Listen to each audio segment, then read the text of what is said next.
The sun was setting over Bellariva by the time I reached Carmen's cafe.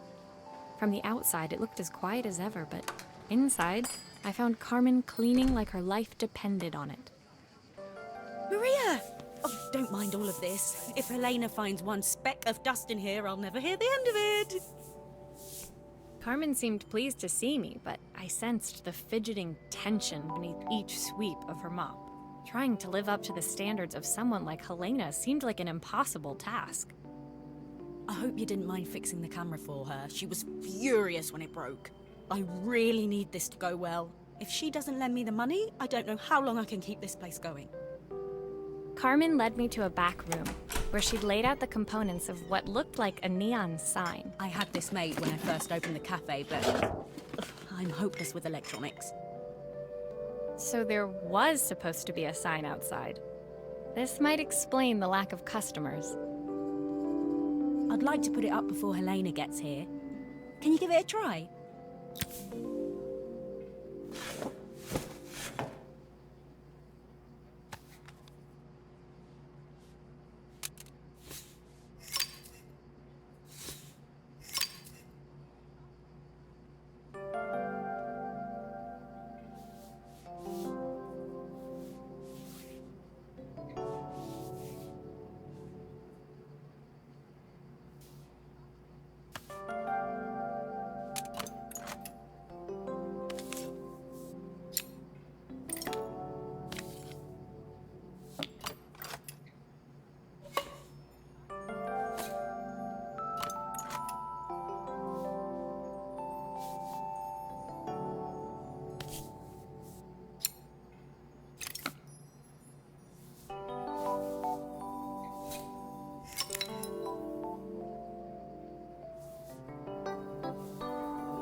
I think the whole thing is supposed to light up.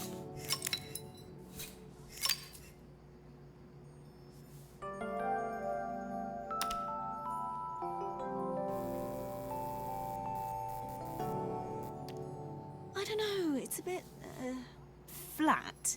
Maybe if it flashes, it'll really catch people's eye. Great idea. I think I have a spare part that could do that.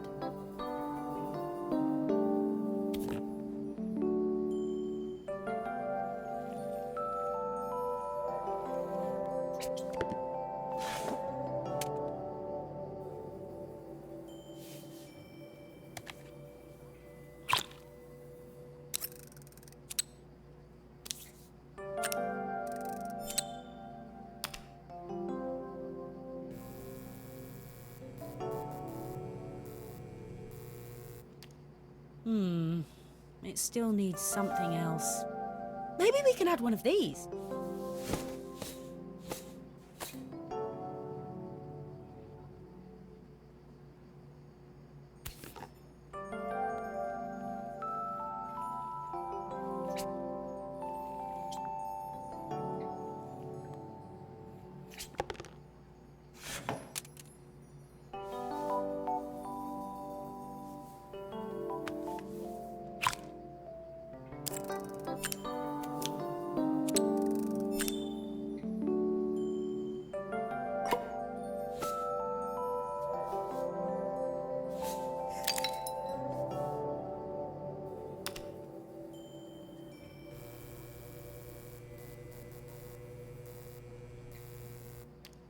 I think the whole thing is supposed to light up.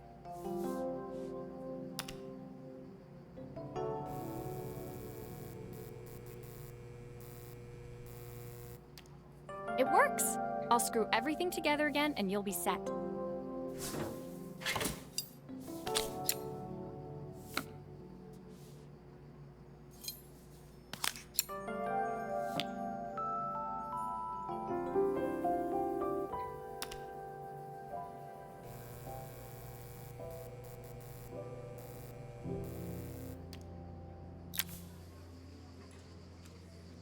The sign fixed, we headed outside and mounted it carefully over the cafe door.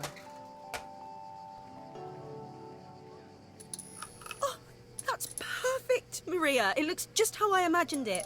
When I had this sign made, it all seemed so simple. Oh, I can't believe I might have to give it all up. I hope I've done enough. The smile froze on her face as she spotted something over my shoulder. I turned to see. Of course, my sister owns the only cafe in this entire town that isn't actually open. For better or worse, Helena had arrived. Carmen opened her mouth to explain, but Helena swept indifferently past her. Finally pausing in the doorway, she turned back towards Carmen. The first thing we're doing is getting rid of that hideous sign. And with that, she disappeared inside. I hoped Carmen's chances of saving the cafe hadn't disappeared with her.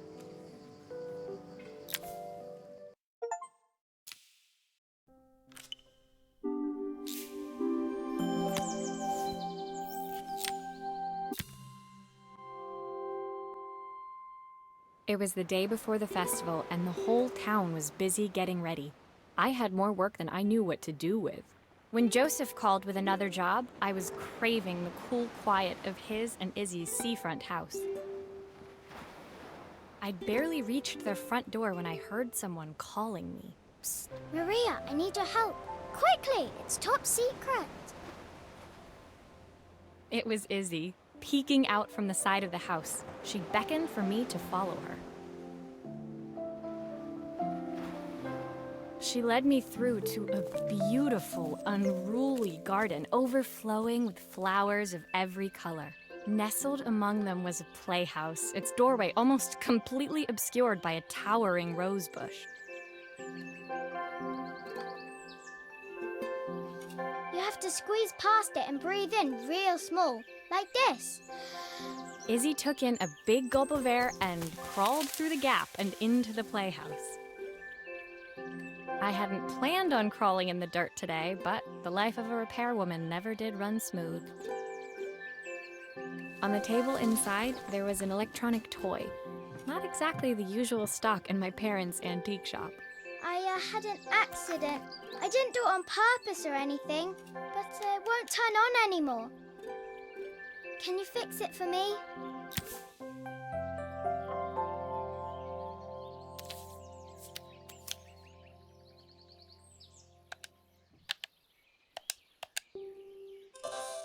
Why does it sound so scary?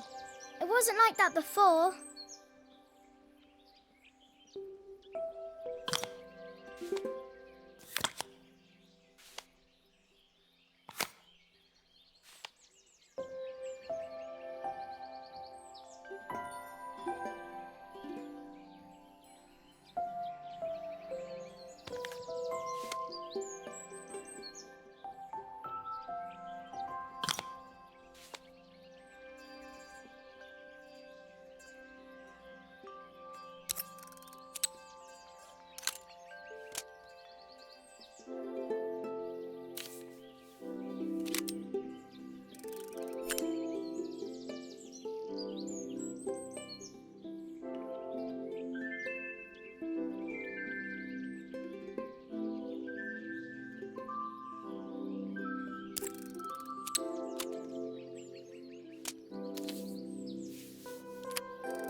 Do grown-ups play games as well?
Can you show me how to play? I tried before, but it was so hard.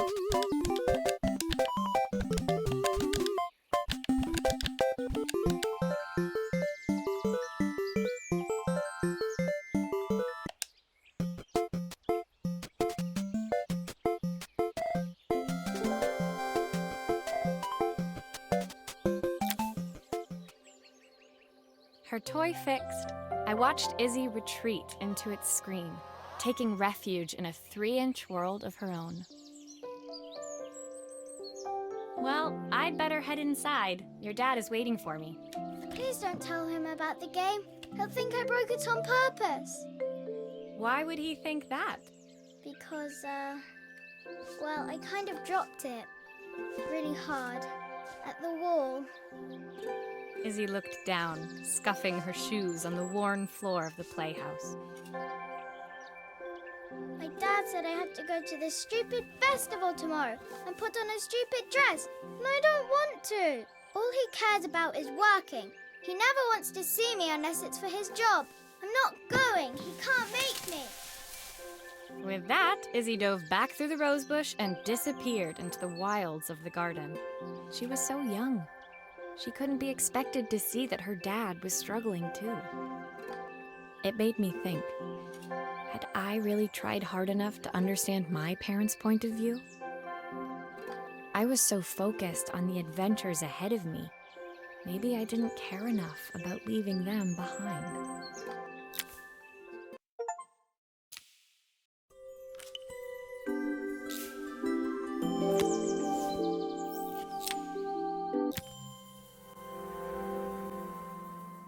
Leaving Izzy hiding in the garden, I walked around to the front of the house and rang the doorbell. It was only then I noticed my favorite overalls covered in grass stains. I scrubbed desperately, but it was too late. Maria, what are you doing? What happened to your clothes? I was, repairing a lawnmower. How unusual. Well, do come in. The job I've got for you is a little more delicate. Totally embarrassed, I walked into an orderly room filled with papers and ledgers. So this was his office. You must be so busy getting ready for the festival. Are you looking forward to it? Of course. It's traditional for the mayor to judge food from every cafe and restaurant in town. I'll be declaring the best chef in Bella Riva by this time tomorrow. Speaking of which... He unclipped the watch from his wrist and very carefully handed it to me. I'll have a tight schedule to follow, but my watch stopped working a while ago. Could you see if you can make it tick again?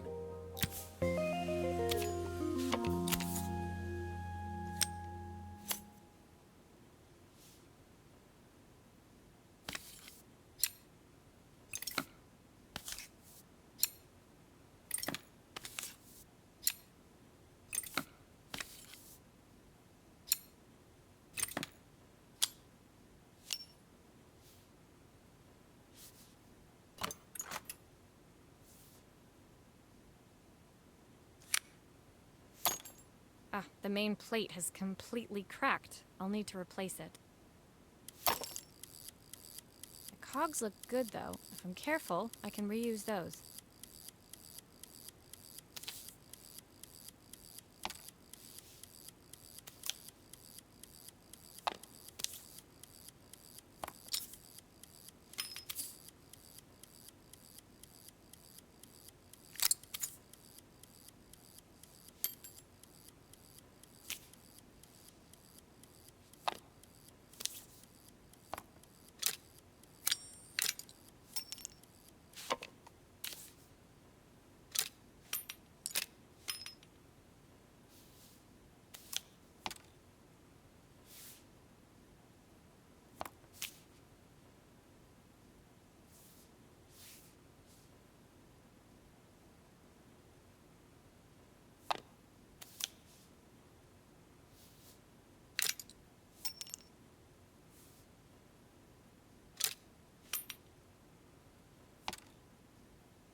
Are you sure it will all fit back together?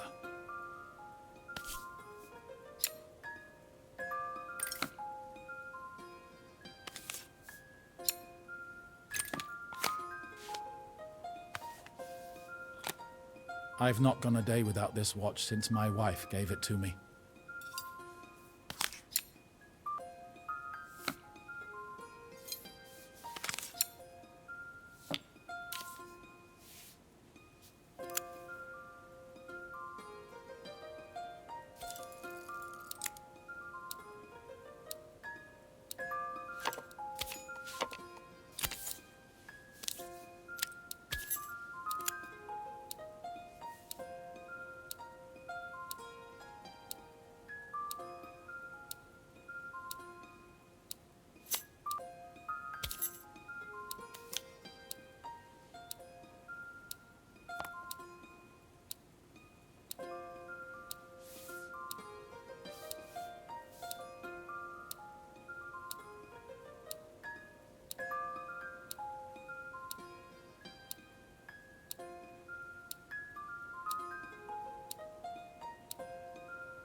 still a few parts missing.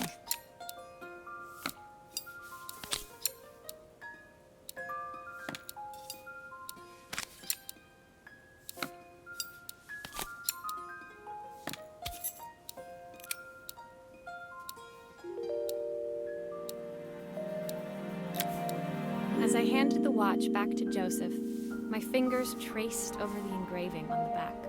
I hoped fixing this was one small way I could help him move forward. I can't believe it's working, Maria. Thank you. My wife was a brilliant woman. Feeling this ticking on my wrist, it makes me feel like she's still here. Watches measure minutes and hours like they're infinite. I didn't know we had so little time. Even with Isabel, I barely see her. And when I do, she acts like she hates me. Just then, the phone rang. Even when he was at home, his work was never done. Sorry, Maria. I have to take this. I'll see you at the festival tomorrow.